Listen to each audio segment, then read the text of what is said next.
August the 27th. He took him aside, away from the crowd. Mark chapter 7, verse 33. Paul withstood not only the tests that came while he was active in his service to Christ, but also the tests of solitude during captivity. We may be able to withstand the strain of the most intense labor, even if coupled with severe suffering, and yet completely break down if set aside from all Christian activity and work. This would be especially true if we were forced to endure solitary confinement in a prison cell.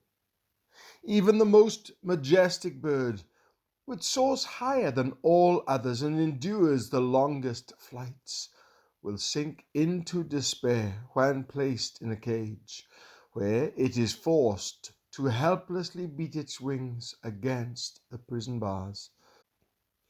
Have you ever seen a magnificent eagle forced to languish in a small cage, with bowed head and drooping wings?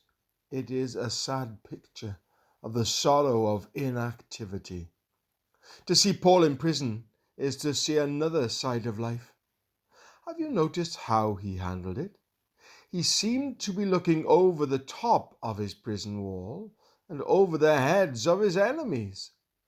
Notice how he even signed his name to his letters, not as the prisoner of Festus, nor of Caesar, not as a victim of the Sanhedrin, but as a prisoner for the Lord. Ephesians chapter 4, verse 1.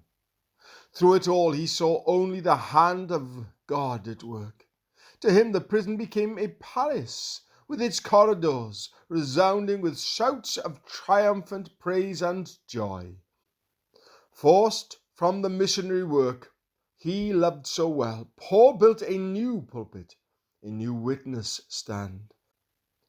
And from his place of bondage arose some of the most encouraging and helpful ministries of Christian liberty.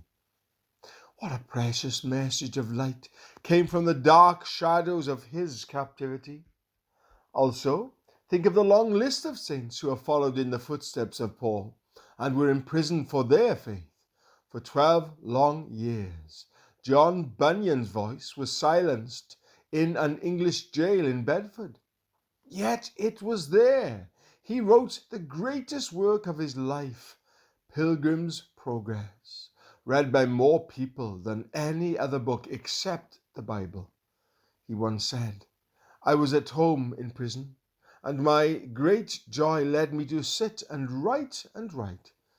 And the darkness of his long captivity became a wonderful dream to light the path of millions of weary pilgrims." Madame Guyon, the sweet-spirited French saint, endured a lengthy time behind prison walls, and like the sound of some caged birds, whose songs are more beautiful as a result of their confinement, the music of her soul has travelled far beyond her dungeon walls to remove the sadness of many discouraged hearts. Oh, the heavenly consolation that God has caused to flow out of places of solitude. S. C. Rees. Taken aside by Jesus to feel the touch of his hand, to rest for a while in the shadow of the rock in a weary land. Taken aside by Jesus in the loneliest, dark and drear, where no other comfort may reach me than his voice to my heart so dear. Taken aside by Jesus, to be quite alone with him, to hear his wonderful tones of love mid the silence and shadows dim. Taken aside by Jesus, shall I resist the desert place, when I hear as I never heard before, and see him face to face